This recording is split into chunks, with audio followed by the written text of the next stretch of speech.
Welcome back, Blitzer and the Gripster. Our first show of junior year, so it's been a while, and we're back together. So, first show of the year, Corey. So, how you doing today? Dude, man, we're chilling. You know, it's great. You know, I had a great couple weeks. Had a nice start to the football season last night. A lot of things going on really well right now. School, football's back, so couldn't be more excited. Yeah, so it's definitely good to be back. I feel like it's been a while since we've talked sports. So far, the studio looks good. So I mean, hopefully honestly, New Year's better. this equipment better work because like $60,000 a year, and this equipment barely works. Exactly. Come on, Mary, step up your game. So far, so good. So hopefully we don't have any issues today.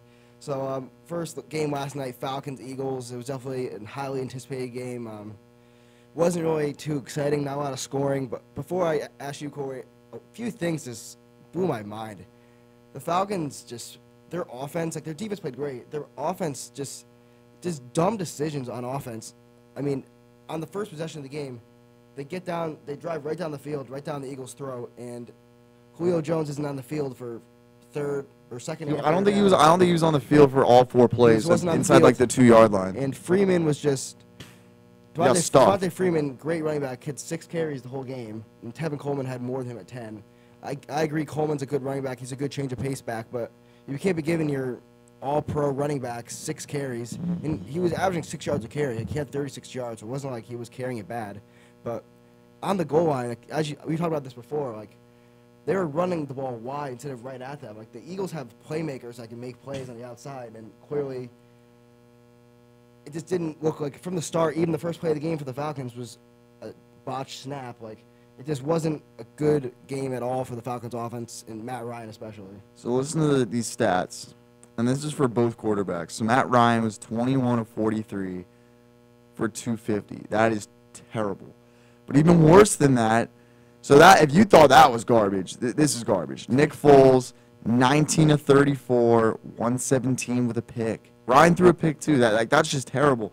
And for all those people out there that say Nick Foles is a starting quarterback, just cut the crap. He's not a starting quarterback. Yeah, he won last night, but it was because of the defense. It had nothing to do with Nick Foles. And Ajayi punched it in twice in the end zone. But Nick Foles didn't do anything to prove me wrong last night. Yeah, I never said Nick Foles wasn't great against the Vikings and the Patriots last year in the NFC Championship game in the Super Bowl. He outplayed Brady. He outplayed the red-hot Vikings. I mean, you can't take that away from him. He was sensational, but he'll never play those like that ever again. Those were 2 moments that will never be recreated, and for anyone that thinks otherwise is insane. I agree with you. I mean, the Falcons, but this is exactly what Matt Ryan is. I think he doesn't show up in the big games.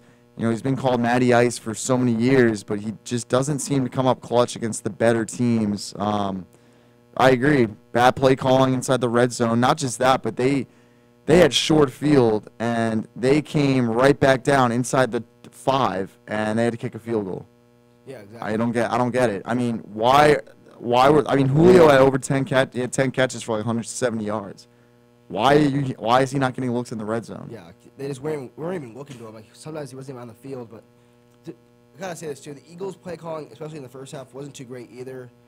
You could see how great Jay Ajayi really is. He had 65 yards and 2 touchdowns in the second half, but he wasn't even on the field much in the first half. They had Darren Sproles and Corey Clement getting so many carries. Well, I think what the Eagles are trying to do is they're trying to get Sproles back into the swing of things. I mean, he missed most of last year, so he hasn't played a lot of football, and he didn't play at all with Nick Foles last year.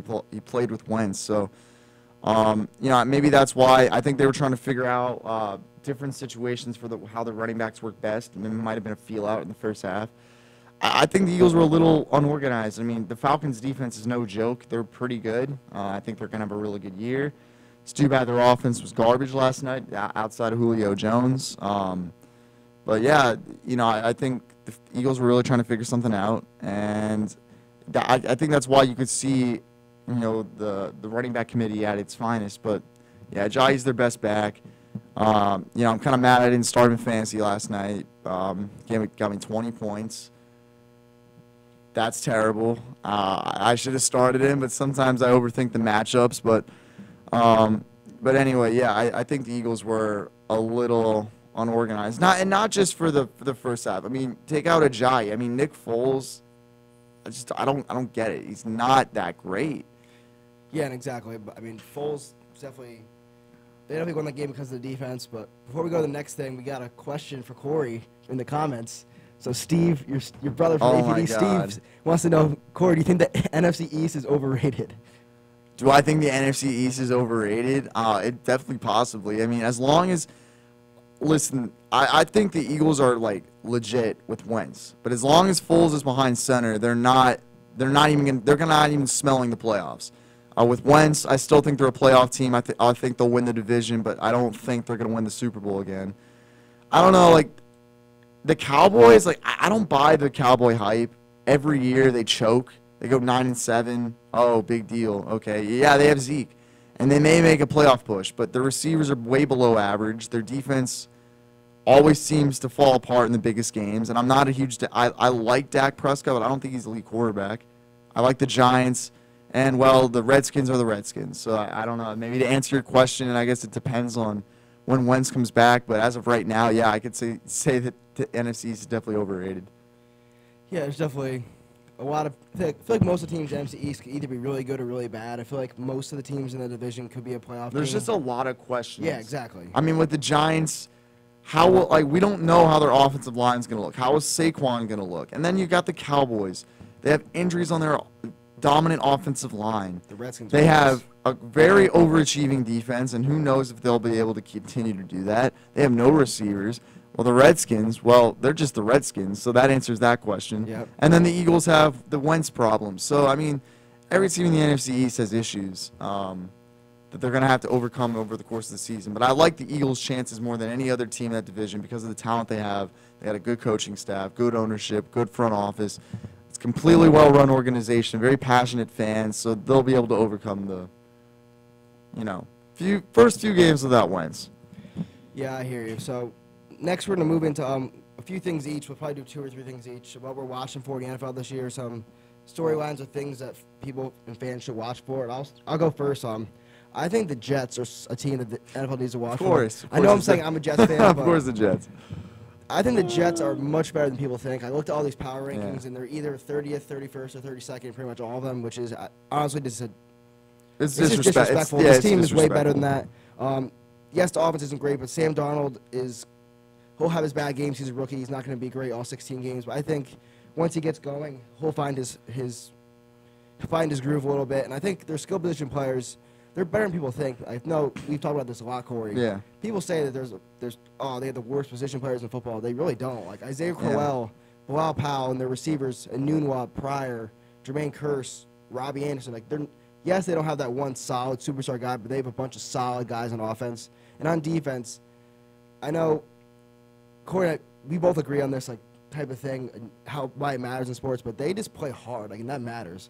Like the Jets' defense plays hard. They play with energy. And I think they love to play football. Exactly, they love playing football. I mean, Jamal Adams is a beast. They play hard, and they finally have athleticism. They could have good athletes. Tremaine Johnson, and he's a great corner. Like they've picked up some good pieces. So I think the Jets have the chance to maybe be a brink playoff team, but they're going to be a lot better than people think they're going to be. One quick thing about the Jets, as much as I like to laugh at Jets fans, I do think they can go 7-9, worst case scenario. I think best case they go 9-7, maybe get the 6th seed in the AFC.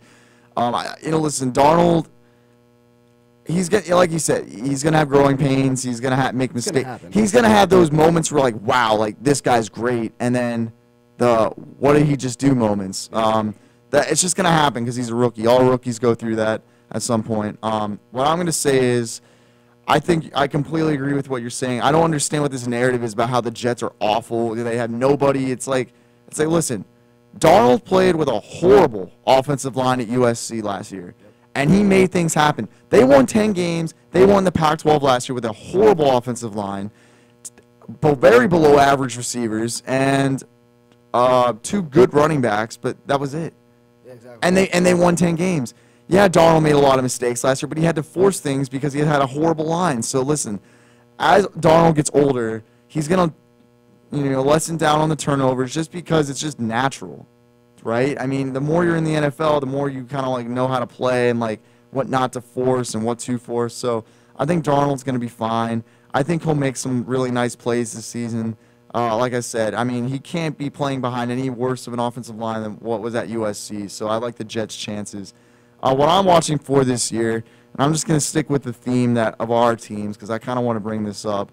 How will the Steelers play this year with Le'Veon Bell? Obviously, the reports coming out, Big Ben, Marquise Pouncey, Ramon Foster. Interestingly enough, 3 of their captains, or 2 of their 4 captains, whatever. I mean, Ramon Foster is a team leader, so it doesn't really matter if he's a captain or not. But 3 team leaders basically called out Le'Veon. I don't know I mean, obviously they're just like get here or just don't come at all. I'm going to be interested to see how this holds up in the locker room. The Steelers, past few years, they've had problems with talking. They talk, and they don't back it up. Last year they did it. 2 days before they played the Jaguars, Le'Veon Bell was talking about getting his money. Mike Mitchell, who got cut deservingly, was talking about how, we'll be the Patriots in Haiti, we'll beat them on the moon, we'll just beat them. And they lost to the Jags. That's my problem with Pittsburgh. They like to talk. I love Tomlin. I do think he underachieves given the talent he has, but I like him. He's one of the best coaches in football. But it's going to be really interesting to see how the locker room holds up with Le'Veon Bell, given all the friction right now with the front office and Bell. Everyone knows this is his last year. Are the Steelers going to go all out, and they're just going to put it behind them and say, all right, one more year, ride or die? I don't know. There's obviously still questions on defense. I think their defense will continue to get better. They're very young. They're athletic. And the more these guys are in the system, the defensive system, they're going to continue to get better at it. Full season of Joe Hayden, full off season. There's a lot to like here. The Steelers have a lot of weapons. I think Juju's going to take a big step forward. I think the rookies, Jalen Samuel and Washington, will make plays at some point this season. I like their tight ends. Their offensive line is great. And then Big Ben, first ballot Hall of Famer. So there's a lot to like about this team. But with the ongoing distraction about Le'Veon Bell, this has been happening for 2 years now. The questions, is he going to come ready to play? What's going on with him the first 4 weeks? He's going to be rusty. So it's just going to be interesting to see how the locker room holds up. Yeah, exactly. Because it's a long season, and if there's problems before the first game of the season, I don't even want to know what it's going to look like in November. So I hope they're able to work things out. Exactly. So if you had a guess, I know there's been a lot of different reports. When do you think Bell's reporting? Because I've heard some reports today that he's coming on Saturday and going to play week 2. Listen, until he shows up, I don't know when he's coming. I want to say he's going to come ready to play for week 2. I think that's just going to happen. Bell is he's not dumb. He's not dumb enough to not take the money. Okay, I know it's not his long-term deal. But he's not passing up $14.5 million. You'd be an idiot to pass that up. So he'll show up. I mean, he'll miss his first game check, a whole $800,000. He still has like $13 more million to go. Yeah, so he'll be there. But I think the Steelers are going to play angry this weekend. I think they're going to play pissed. I think James Conner might have 100 yards. I mean, who knows? But yeah, he'll be there for week 2. I don't think he'll wait any longer because, like I said, I think he's smart, and I know he's business savvy, obviously, because he's trying to get that big contract. So if that's the case, he's not going to pass up all that money. Yeah, exactly. So I got one more for you. We'll each do one more. I'm talking about the Cleveland Browns. I mean, they've got a lot of news last month because of Hard Knocks and everything around the team, and if they're getting better, if they're not. And I think this team, I feel like they still have, until they prove they can win, people are still going to doubt them, and I guess it's granted because that's fair. But this team is not the same team that went 0-16 last year with DeShone Kizer at quarterback. Tyrod Taylor is a solid quarterback. He's a professional. He's not going to lose you games. He may not win you games, but he's definitely not going to lose it for you. He'll take care of the ball. And they have 2 of the best receivers in football with Jarvis Landry and Josh Gordon, assuming they stay on the field. And they finally just have good football players. They have a good running backs. They have a group of those guys. Their defense is decent. Myles Garrett, I think he's going to be a beast this year. I think he'll be in top 5 in the league in sacks. I think he has the ability to be that good. I think the Browns have been disrespected for so long. As I said, it's granted because they've been so bad recently. But I think this Browns team, it definitely has to be in contention to win. They should win 5 games this year. Easy. That should be. I feel like that's a good goal, not for the team, but at least for the fan base to get 5 wins, because that's obviously better than what they've had in the past. But I think the Browns are definitely moving in the right direction, just acquiring as much talent as they possibly can. All right, so I'm going to look at what I'm watching for this year is the winner of the NFC South. Because so I think whoever wins the NFC South is going to the Super Bowl. I said it the past couple weeks. I think it's either going to be the Falcons or the Saints. I don't know which one yet. I'm leaning more towards the Saints, but I still think the Falcons have a really good shot. Obviously, Carolina, they got good defense, pretty good quarterback. So I think they can make it there too, but I'm really looking at the Falcons and the Saints. I'm looking at the big picture, right? So I'm looking at the NFC playoff picture, and there's at least 10 teams that can make the playoffs for 6 spots. Yeah. So I'm looking at the Rams, and I love the Rams. I love Todd Gurley. He's one of my favorite players in the NFL. Sean McVay, Wade Phillips. They got Donald. They got Sue, Talib, Peters, Brandon Cooks. They're just throwing money around. But there's a lot of big personalities in that locker room. I don't think that could be a problem later in the year or early in the year, depending on how they're doing. Obviously, talent can overcome that, but I just think there's a lot of distractions in that locker room. It's L.A. I mean, it's just a huge city to get lost in. I don't know how the Rams are going to handle that. I still think the Rams are winning the NFC West. I don't know if they're a serious playoff, like Super Bowl threat, but I think they have the talent to make it work. But just watch for locker room dysfunction. For me, the NFC North, the Lions suck. I think the Bears could. I like Matt Stafford, but I'm not a huge fan of their defense. I think they overachieve. I think they underachieve too. They got a lot of good weapons. They throw the ball 50 times a game, and they lose. Like what? I don't understand that. But in the NFC North, like the Lions are the worst team in that division. Like I think even with Trubisky, the Bears are better. They just added Khalil Mack. Excuse me. I think the Bears will push for a playoff, so I don't think they'll make it. Same thing with San Francisco. I still think both teams are about a year away. But I think they can both push for a spot with Jimmy G and Mitch Trubisky with Mac. I think Trubisky will get better. I think both the Packers and the Vikings are making the playoffs. I think the Vikings will win the division. I know Kirk Cousins could have some growing pains with the offense early in the year because it's a new offense, new offensive coordinator, new players to play with. But with Thielen, Diggs, Dalvin Cook, Murray, Kyle Rudolph, and an elite defense, I don't see why the Vikings won't make the playoffs. And then, obviously, I don't need to say anything about the Packers. They have Aaron Rodgers. All right, they're making the playoffs. He's pissed. He got hurt last year. He didn't play until like week 15 after week 6, so he's mad, and he's going to come back and play at an MVP level. I think in the NFC East, it's the Eagles are bust. I'm not buying into Dallas. I'm not buying into the Giants. I think the Giants could push for a playoff spot as well. I think they're the second best team in that division. I like their defense. Offensive line obviously got better. They added Saquon. Odell's back. So the Giants could push for a spot, but I don't think they're going to make it. And I think the Eagles, there's always a Super Bowl hangover. There's a reason why we haven't seen a back-to-back champ since the Patriots like 14 years ago. So as much as I like the Eagles, I just don't see it. I don't see a repeat. But with the Falcons and Saints, I really like both teams' defenses. They both got so much better last year. The Saints have Drew Brees, first ballot Hall of Famer. They have a running back tandem that could be one of the best in the league, an elite top 10 receiver, Michael Thomas. And the Falcons have one of the best receivers in the game in Julio, a very elite, just like New Orleans, elite running back committee with Freeman and Coleman, solid receiving core all the way around, Sanu, Ridley, good tight ends, good quarterback. I mean, these teams are so similar, and that's why I think whoever wins the division is going to win it all.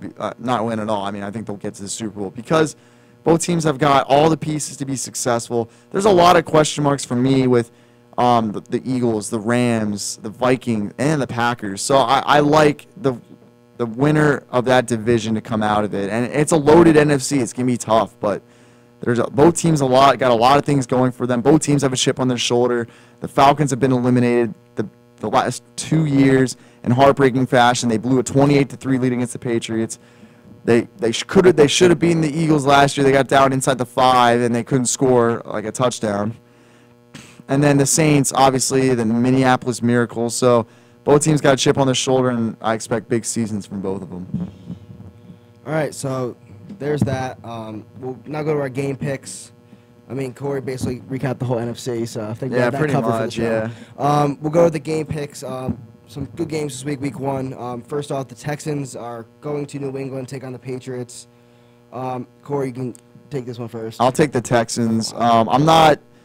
Listen, it's hard to doubt against the Patriots and Brady, but in September, the Patriots are not a good team. They're not as elite as they are. I mean, they went 2-2 in September last year. They barely beat the Texans at home last year. That was when Deshaun Watson was making his second career start. So I like the Texans here. I think Watson and Hopkins had a full offseason together. Will Fuller might not play because of a hamstring, but I think the Texans have enough weapons to make it work. Deshaun Watson's electric, and he plays well in big games. I'm not a big fan of the Patriots wide receivers. I know they have Gronk, James White, Sony Michel may play in action, but I don't know what their defense is going to look like. And the fact that the Texans have Watt and Merciless coming back, as well as the Honey Badger, I think the Texans defense are going to make a statement week one. I like the Texans. I actually agree with you there. I think the Texans are really talented. I think the Patriots' offensive line really scares me because it's really not too talented. They lost their first-round pick, win to an Achilles injury, and the Texans have a guy named J.J. Watt who's going to be rushing the passers. So Clowney, Merciless. Yeah. And they also brought Tyrann Mathieu in, so that will help the passing game. So I think the Texans are just more talented at pretty much every position except for quarterback, even though Watson is not too far away from Brady, I think. I think Watson is a top 5 quarterback in this league already. So I don't know about that, but he has a trajectory. So I think the Texans are definitely going to beat the Patriots this week. I think, of course, it's going to be a close game because they have a guy named Tom Brady at the quarterback. And Bill Belichick. But I think the Texans will drag out a close game in this one. And then the next game, we got the Jaguars are going to MetLife Stadium down the road from here. More like an hour and a half from here, but let's say down the road. Yeah, down the road sounds better. Corey, who are you picking in this one? I'm taking the G-Men. The Jaguars have been talking a lot this offseason. Oh, we should have went to the Super Bowl. Ramsey, oh my God, I'm the best corner in the league. He is.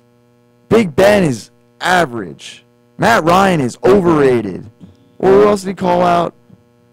Didn't he say Russell Wilson was, he's okay. I feel like he called out the whole NFL. Yeah, he did. And, oh my God, Josh Allen. He looked terrible against, what was it, Iowa State? It's like, dude, he was playing Iowa. Like, if you're going to insult someone, get your facts right. Listen, I don't want Odell. I want Odell to go off, and I think he will. I think Odell, he's out to prove that he earned his contract. He's coming off a pretty bad, injury, and I think he's going to want to come out and prove it. In fact, me and my dad's a big Giants fan, and we were kind of talking about it, and he was saying first play of the game should be a wheel route to Saquon out in a linebacker, 75 yards to the house. So I think they're going to use Saquon a lot in this game. I think the Jags defense is coming in way overconfident. I think their belief is that the Giants offensive line is horrible, Eli sucks, Odell's overrated. But I think the Giants' line got better, and if they can hold up against Jacksonville's pass rush, I think the Giants' offensive line could do well the whole season. I think the Giants have a good amount of weapons. And listen, the Steelers proved last year in the playoff game, despite losing, that you can score points on this defense if you give the quarterback time to throw. So the offensive line is going to be key here, and obviously Blake Bortles, he sucks. So all right, I think the Giants are going to win. I'm picking the Jaguars. I think they're going to take a big step back this year. I don't think they're going to be the same team they were last year. They literally have no passing game at all. They don't have a good quarterback, but they also don't have many receivers for Bortles to throw to. It doesn't help when Deshaun Watson and Andrew Luck are healthy either. Exactly. But I think the Jaguars are taking a step back this year, but I think they're going to win this game. I think they have enough to beat the Giants. I don't trust Eli Manning's arm. I think he's a solid quarterback in the league now, but the Jacksonville secondary is very good with Bouye, Ramsey, and there's more of them. But I think the Giants will compete. I think Odell and Barkley will do their thing. But I think the Jaguars, their defense is just too talented. I think they're going to make a big play in the second half, maybe a pick six or multiple turnovers. But I think the Jaguars are going to pull out a close game. But I think the Giants will make it interesting, but I think Jacksonville is going to get a big win on the road to start the season. So another great game. The Bears just picked up Khalil Mack in a trade, so that's a big one. They're taking on the Packers in Lambeau Sunday Night Football, so that's a big game now that the Bears have a guy named Khalil Mack on their team. So, Corey, who are you taking in Sunday Night Football? I'm going to take the Packers. I was really thinking about taking the Bears, but I'm looking at Aaron Rodgers. It's his first game in a while. He's pissed. He wants to get out there and play well. I'm not a huge Trubisky fan. I think he'll have a better year too. I don't think he threw 7 touchdowns last year in like 12 starts. That's terrible. He's got a better offensive coach. They added a lot of guys in free agency. Allen Robinson, Trey Burton, Taylor Gabriel. They still have Jordan Howard and Tariq Cohen, decent offensive line. And then on defense, their defense was top 10 last year, and they just added Khalil Mack. So I like the Bears, but I just think Trubisky's going to hold them back in this game. The Packers' defense got better, too. They drafted well, and they signed a couple guys. They got Muhammad Wilkerson, as well as they drafted 2 corners in the first 2 rounds. So they got better, too. I know they lost Jordy Nelson, Aaron Rodgers' security blanket, but they added Jimmy Graham. They still have Randall Cobb and Devontae Adams. They're at home. It's a rivalry game. It's going to be a physical game. It's going to be close, but I like Aaron Rodgers to lead the Packers on a game-winning drive. Nothing casual. Just typical Aaron Rodgers. He's gonna. This is his welcome back game, and this is his I'm back. Yeah. This is his I'm back game. So take the Pack. I know this is a rivalry game, so I feel like it's gonna be highly competitive. But I think the Packers are just gonna run the Bears off the field. I don't know about that. I think Khalil Mack is definitely a great talent. I think he helps the Bears defense a lot. It makes them a whole different team. I think it makes them a lot better team. But I don't trust Mitchell Trubisky. I do not think he's very good at all. I said it during the draft a few years ago that they were stupid to pass on Deshaun Watson because Trubisky is not even close to being on his level. Yes, they have some good, decent pieces around him. Allen Robinson's a good wide receiver. Jordan Howard can run the ball. But I just think that Aaron Rodgers, doesn't matter who he's playing against, it's just too much for anyone. So I think for that single reason, I agree with you. The Packers are going to win Week 1. So we'll move to Monday Night Football. The Jets are going to Detroit to take on the Lions. Corey, we all know how you feel about the Lions because you said they suck. Yeah. So, Corey, who are you picking? I'll take the Jets. I was really tempted to take the Lions because I'm not sure how Darnold is going to look in his first career start on national TV. So that's a lot of pressure. The Lions' defense isn't terrible. They got some good players on defense. Glover Quinn at safety, Darius Slay at corner. He's definitely underlooked. And Ziggy Ansah, defensive end. They got a defensive-minded coach in Matt Patricia, part of the Bill Belichick tree. I mean, he's been in New England for forever, it seems like, for like 18 years. But listen, the Lions got a good offense. I like the Jets' defense. They got Trumaine Johnson. They have Marcus May. They have Jamal Adams. They have Leonard Williams. I think they'll slow down the Lions enough. I like Darnold. The Lions' defense isn't elite to make it. I don't think the Lions aren't going to get a lot of pressure on Darnold. Even the Jets' offensive line, as bad as they are, I think they'll be able to hold up against the Lions, give Darnold time to make some plays. It's a new era for the Jets, and I think this will be a huge statement game. I think this game will set the tone for the season. If the Jets lose, it's going to be a long season. But if they win, and when I say when they win, I think it's going to set the tone for the rest of the season and possibly push the Jets into the playoff spot. But, there's a lot of pressure on Darnold. But I will say this about Darnold. He's already a mature leader. Yeah. He's all about football. I don't think the bright lights in New York City, the media, is going to get to him because I think he does a really good job of just working hard and focusing on football. Yeah. So I think that'll play to Darnold's advantage, and I think that'll help him Week 1. He won't be afraid of the stage. He's played in the Rose Bowl. There's almost no bigger stage than the Rose Bowl. All right, and he looked great in that game, so I like the Jets. Yeah, I'm picking the Jets too. I think the Jets are going to impress some people on Monday Night Football. I think Darnold, for him, he just can't try to make the touchdown plays every time. He's got to take what's in front of him. He's done a good job of that in the preseason, just taking what's there and not forcing it too much. So I think if he continues to do that and just does his job, they can beat the Lions, as you said, all the talent on defense. So I think the Jets are going to impress a lot of people and win a close game on Monday Night Football. That's all I agree with pretty much everything you said, so I'm not going to re-say it. Next game, the Steelers at the Browns. I'll leave this one off because we'll let you do your Steelers. Yeah. Pick and rant after this, but I'm actually picking the Browns. I think the Browns are, with Bell not playing, I think the Browns are actually the better team. I don't just think they're going to win. I think they're the better football team. I think Tyrod Taylor is a solid quarterback. I think their O-line is much improved. Just every facet of their team is improved, and I think it's like 35 of their 53 guys are different on this year's team than last year's team. So this is a totally different team. This same culture of 0-16 is really not around the Browns anymore. They really revamped the entire roster. I think Jarvis Landry is going to have a big game against the Steelers defense, who really concerns me a little bit. And I'm anxious to see what Josh Gordon has in his first game in a while. Wow, that's the hottest hot take I've ever heard in my life. Without Bell. With Bell, they're definitely better. No, first of all, they're still better without Bell. Remember, Eddie, this is Cleveland, and Cleveland, as we know, finds ways to lose games. I am not disagreeing with you. I'm kind of on the fence right now. I don't know who to pick. I mean, I have been saying for a while that Cleveland's going to win this game, but now that Bell is not playing, the Steelers are pissed, and they're going to play pissed, and they might just blow them out of the water. I don't know what's going to happen. So I'm kind of on the fence here. I will say this: keys to the game for Pittsburgh: run the ball with Connor. I think if Connor goes out there and gets like over 100 yards, that's going to be a message to Bell saying, look, we don't need you. You know, like, even if you come back, like, we're just going to use Connor more. I don't know, maybe. But I like the Steelers. They got a lot of weapons. They got everything in place.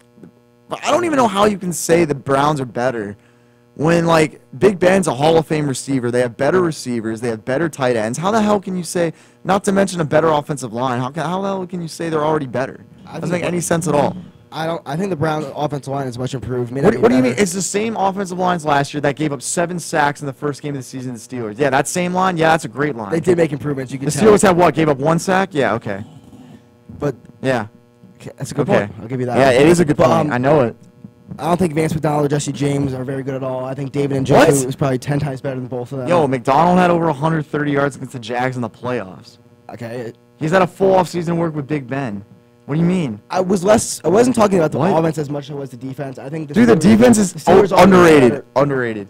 No. They were a top 10 defense last year until Shazier got hurt. Okay. They don't have Shazier anymore. Yeah, but they got more talent. They had Morgan Burnett, Terrell Edmonds. The Browns had a lot of talent too. Myles Garrett's, I think he's one of the best pass rushers in the league. They have a lockdown corner. Yes, he's young. Denzel Ward's Brown's gonna cook. Brown is gonna cook him week 1. I honestly can say with confidence that the Browns have more talent all around. I think the Steelers probably may have the best 3 or 4 players, but I know you think I'm crazy. All right. Name me 5 guys on Cleveland's defense. Myles Garrett. Okay. Denzel Ward, Jabril Peppers, Collins. There you go. Collins. That's 4. First of all, that's 4. Second of all, who the hell is Collins? Jamie Collins. That's garbage. He's a good linebacker. What? Kirksey's a good linebacker too. I can name 5 players that are better than all those guys. Okay. First of all, Cameron Hayward's better than Myles Garrett. No. Yeah, like right now he's better. Absolutely not. Absolutely, he is better. He was all pro last year. I'm not saying Garrett's not going to be great. In fact, he's already great, but he's not better than Cameron Hayward right now. Disagree. He'll probably be better after this season, but not right now. This is the first time we really had a big debate and really about something. For Joe Hayden and Artie Burns, that's a way better duo than Ward and whoever the second corner is. I'll give you that. Listen, I mean, the only problem with the Steelers' defense is their linebackers, but I think they're going to use a lot of sub packages. They're going to put Morgan Burnett, Terrell Edmonds in the box a lot. Listen, Terrell Edmonds, super smart football player, played under one of the smartest defensive coordinators in college football history. Bud Foster at Virginia Tech has produced a lot of NFL talented defensive players. He's another one. He was a captain at Virginia Tech the last 2 years with his brother, who's in Buffalo now. In fact, the Steelers actually signed his other brother to the practice squad. The Saints cut him. So, I don't know what the hell you're talking about. The Steelers have way more talent. But I respect how much James Conner's worked to get to this point, but I honestly think the Browns will probably hold him up for under 40 yards in this game. No. You want to bet on that? Yeah, I'll bet with you on that later. I just don't. When Bell's not there, I think this team's a totally different team. Obviously, he's one of the best running backs in the league. I think Bell is. I think he's the best running back in the league. I'm telling you, you're going to see an angry Steelers team on Sunday. Okay. For all the right reasons, and I honestly would not be surprised if the Steelers blow them out. Because listen, I know the Steelers always play rusty in September. They never, like, by November, December, the Steelers' offense is clicking. They're scoring 30 points a game. Their defense is looking good. The Steelers always lose to teams that they shouldn't lose to the first couple months of the year. I do think Cleveland's better. I think they win 5 or 6 games this year, and that's a much better improvement than from what they have. 1 win the past 2 years. Or listen, if Hugh Jackson, he sucks. It's Cleveland. They find ways to lose, and I'm not a huge Tyrod Taylor fan. Yeah, what he did for Buffalo was great, but he's not that great. I mean, I know he's got better players, but I'm not buying into Josh Gordon. I know I drafted him high in like 2 of my fantasy leagues, but he's going to be on a pitch count this week, so he's not going to be playing. He's not 100% anyway. His hamstring is kind of hurt, so he won't be out there full 100%. Jarvis Landry, first of all, he's overrated. I don't. Not overrated. He's a really good receiver, but he's not top 10. I mean, come on, he's not top 10. We're disagreeing a lot today. I think Landry's definitely a top 10 receiver, but and James Conner is, no offense, but he's already better than Carlos Hyde. no, He's better than no Nick way. Chubb. He hasn't played at all. You can't say that. He hasn't barely got any snaps in his career. Carlos Hyde is garbage. No, but he's better than James Conner. I've seen you can't say James Conner's better. I've seen all I need to see in preseason to conclude that James Conner's already better than Carlos Hyde.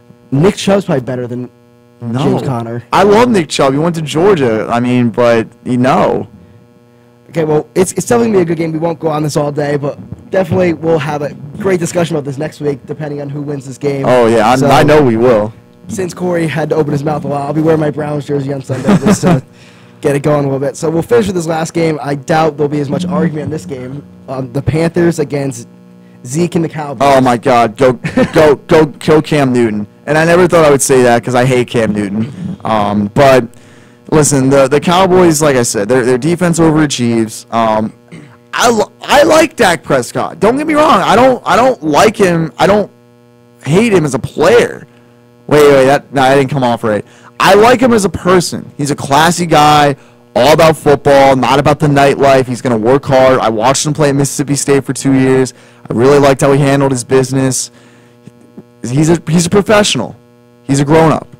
He's never going to be in the news for the wrong reasons. You don't have to stay up at night worrying about, well, where's Dak Prescott right now? Yeah. But he's not an elite quarterback. I'm sorry. He's efficient. I'll give him that. Does make mistakes. As far as I'm concerned, Dak Prescott is a game manager. And what's crazy to think is that the Dallas Cowboys have the most wins in the NFL outside of the Steelers and the Patriots over the last 2 years. Did you know that? 22 wins with Dak Prescott. That's unbelievable. So, but like I said, the Cowboys find ways to lose big games. Their offensive line is hurt, so I don't think Zeke is going to be as effective. He better be. I think he'll have a good game, but I don't think Zeke is going to have that monster game, that tone-setting game week 1, just because they don't have Travis Frederick. Zach Martin will probably play, but he's not 100%, and Carolina's front seven is nasty, even if they don't have Thomas Davis. I think Cam Newton will look really good under new offense coordinator Norv Turner. I like that. I mean, I just don't like Dallas. I'll take the Panthers. I'm taking the Panthers too, but all I'm going to say is I picked Zeke with 2 very high draft picks in fantasy, so he better have a good game or else I might lose my mind. So but I'm taking the Panthers. Everything you pretty much said. Their defense is very good. I think the Panthers, I think they're an underrated defense. And I think Cam Newton, McCaffrey, that combination I think is going to be a really interesting one to see.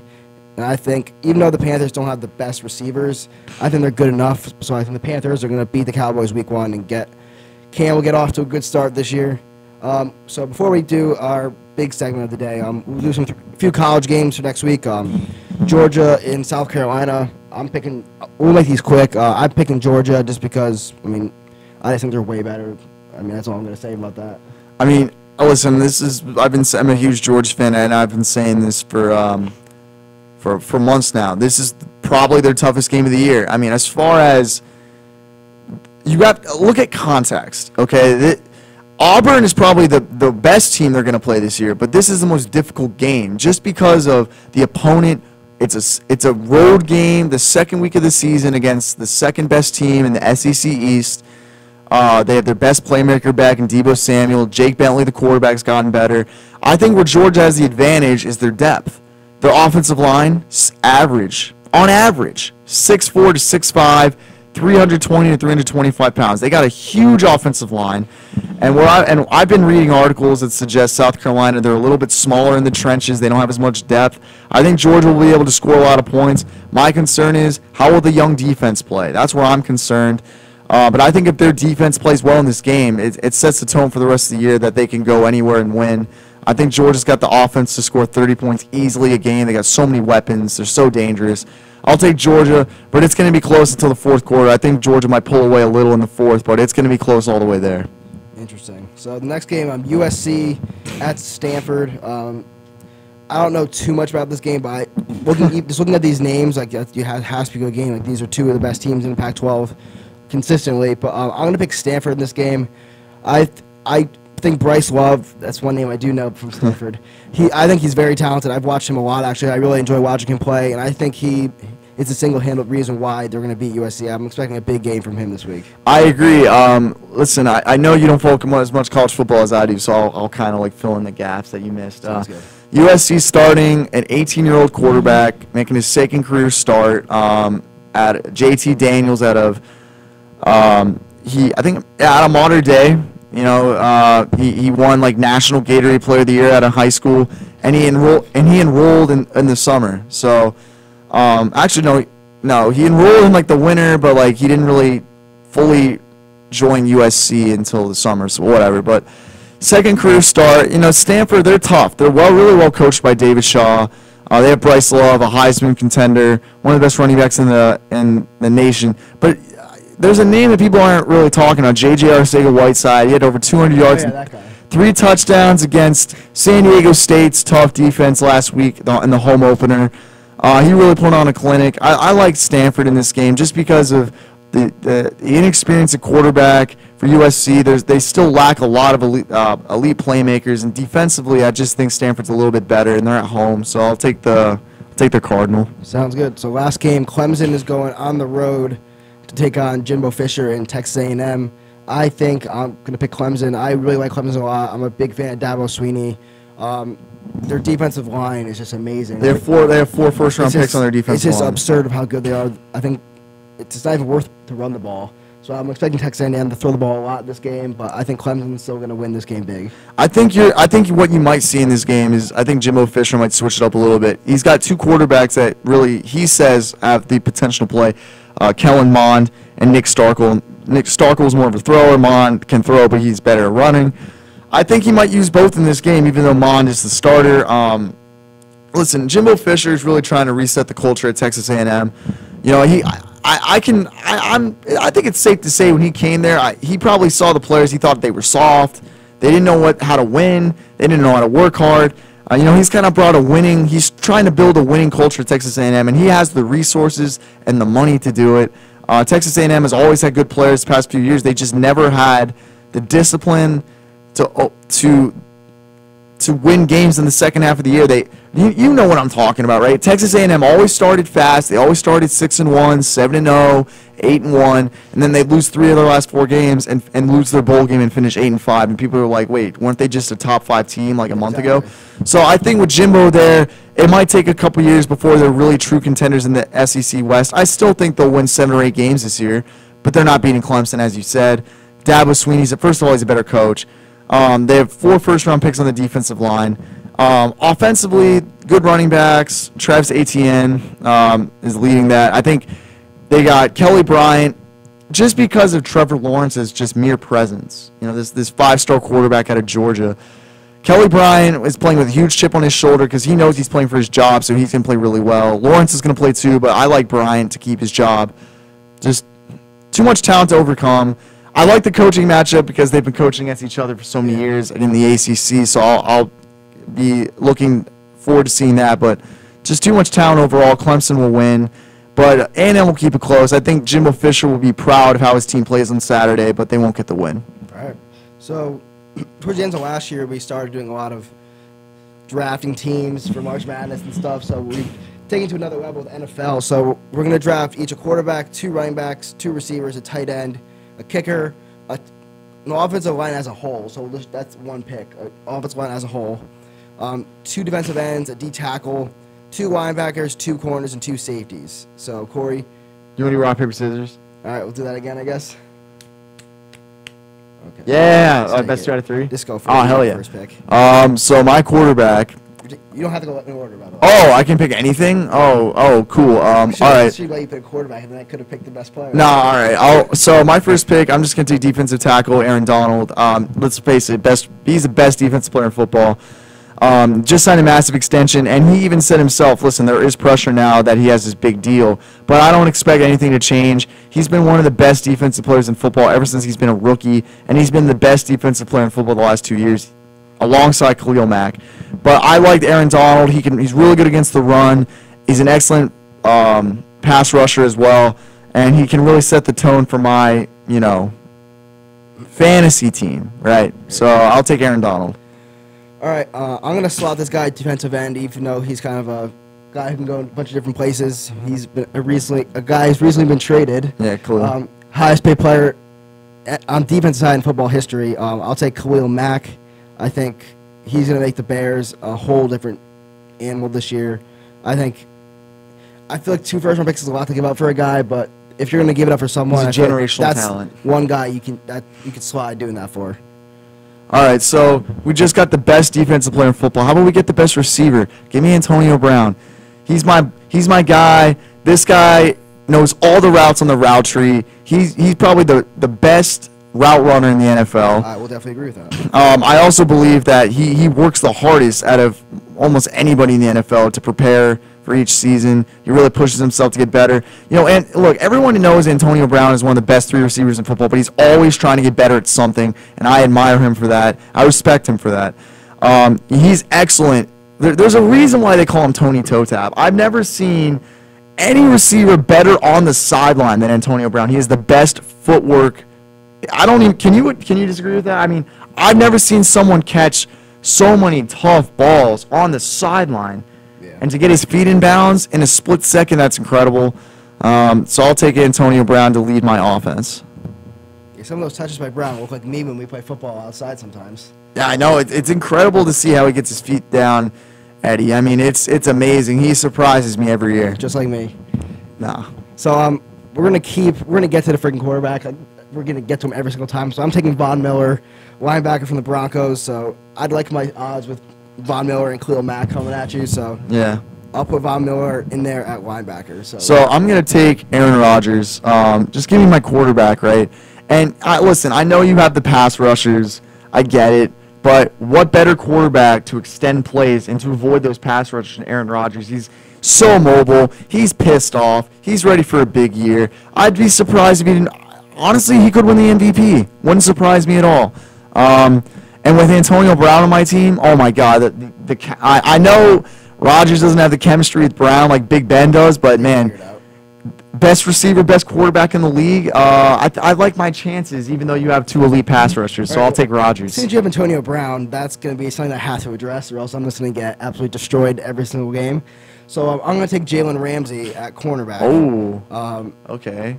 I guess I'm going all defense so far, but I think yeah. If we're hypothetically matching up, I would need someone to stop Antonio Brown because he's, by no doubt, the best receiver in football. All right, so you're going to get – all right, so I'll take the – so instead of – so I'll get to defense in a little bit because, you know what, the defense, there are a lot of really – coming here. So here comes my number 2 pick. Here comes my next pick. Julio. Give me Julio Jones. Sure, you have Jalen Ramsey, but – really, do you expect to cover both Julio and Antonio Brown? So Antonio Brown can run all the underneath stuff, and I'll just send Julio on wheel routes and go routes all day long. We got the 2 best receivers in football right here. I don't see why Aaron Rodgers can't have a field day with these 2 guys, extending plays, making plays happen on the fly. Both are really excellent route runners and excellent on the sideline, and both can get in the end zone. Well, Julio couldn't get in the end zone last night, but I think that was more his quarterback than him. So I'll take the best 2 receivers in football. All right. You're stumped right now. You're looking for guys right now. You're trying to figure this out, how to counteract my team. I'm going defense again.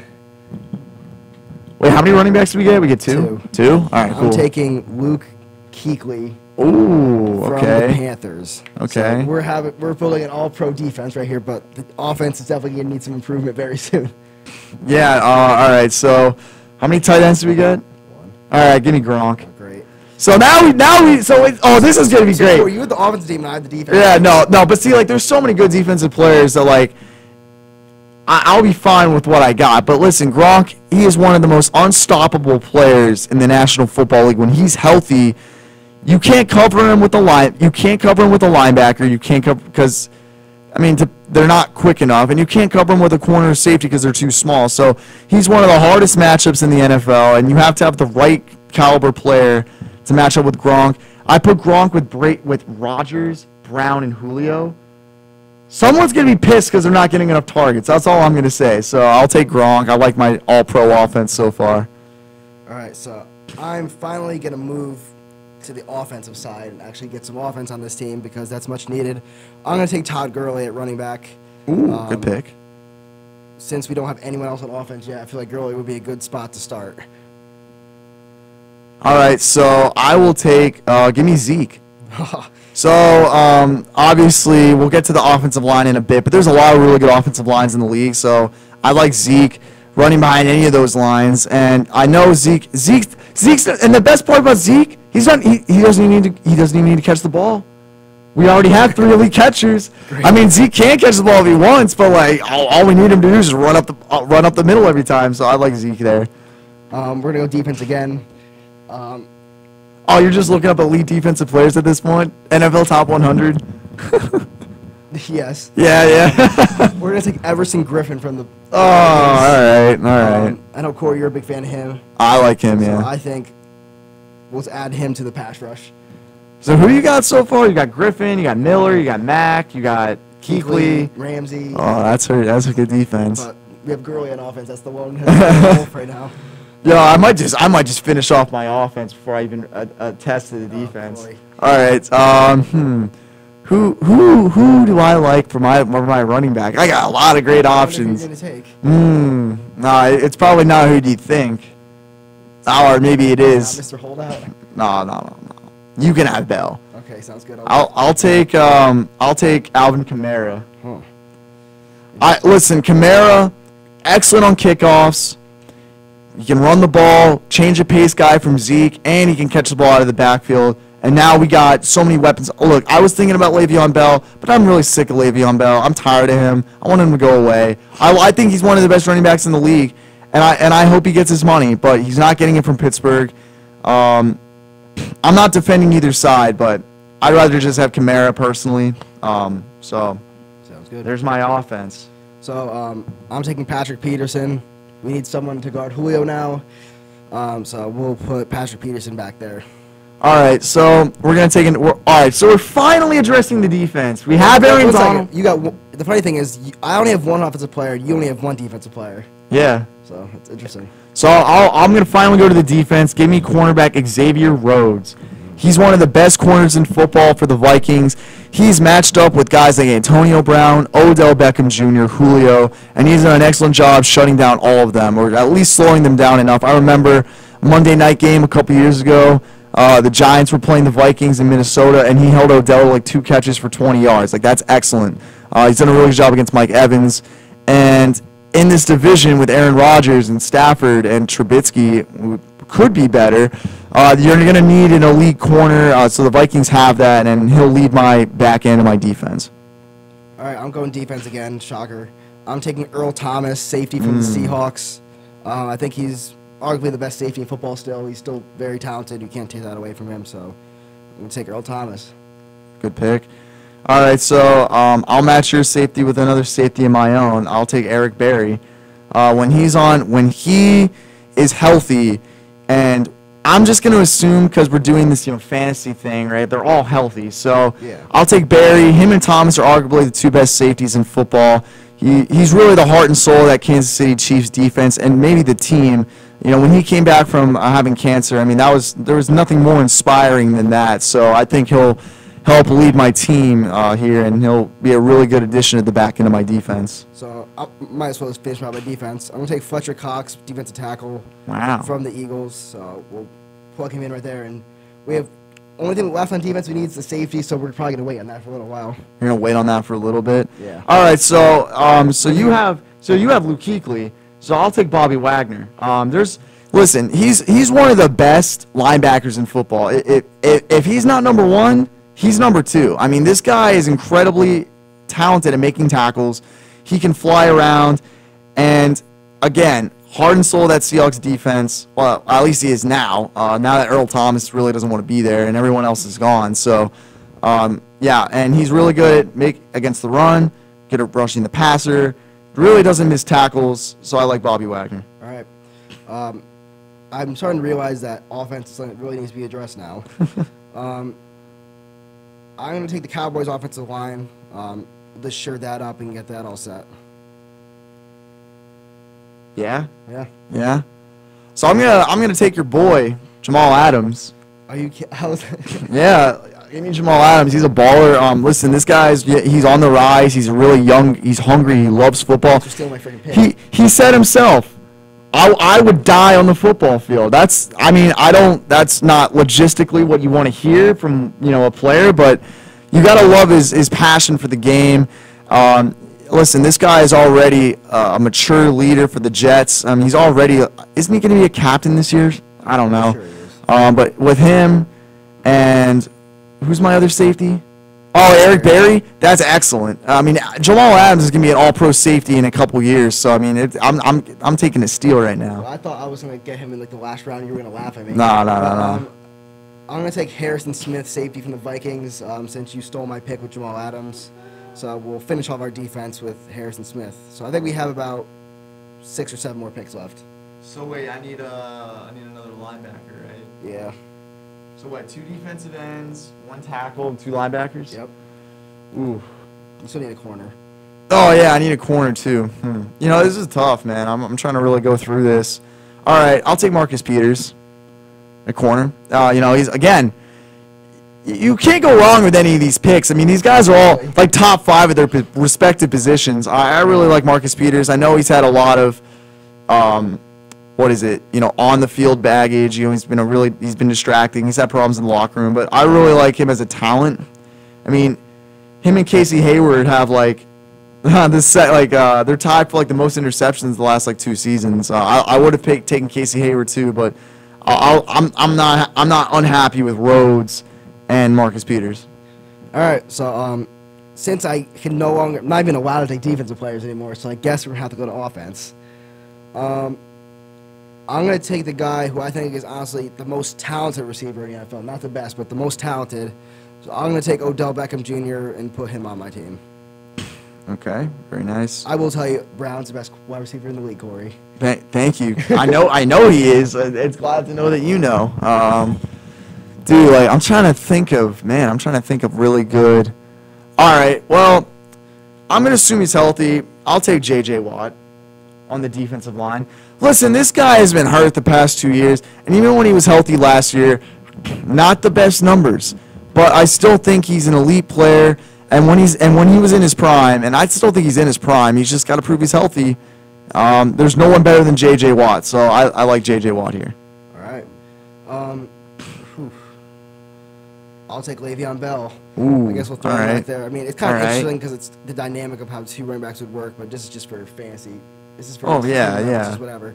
So I'll put Bell back there to join Gurley in my backfield. Oh my gosh, that's deadly. Oh man, I'm trying to. I'm scared about my quarterback pick because I'm not picking one guy. Oh, you're not taking Brady. Dude, I don't know, man. I'm trying to think of guys right now, off the top of my head. So wait, who do I have left to pick from? You need a defensive end, a linebacker.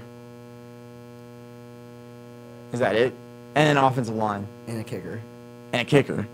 All right, so because I can't really think of any good defensive players at the moment, I'll just focus on my kicker. Give me Greg the Leg Zuerlein. This guy was excellent last year. I don't think he missed a single PAT, and when he was on the field, he was hitting bombs from 58, 59 yards, consistently just making them. So, Greg the Leg, ding.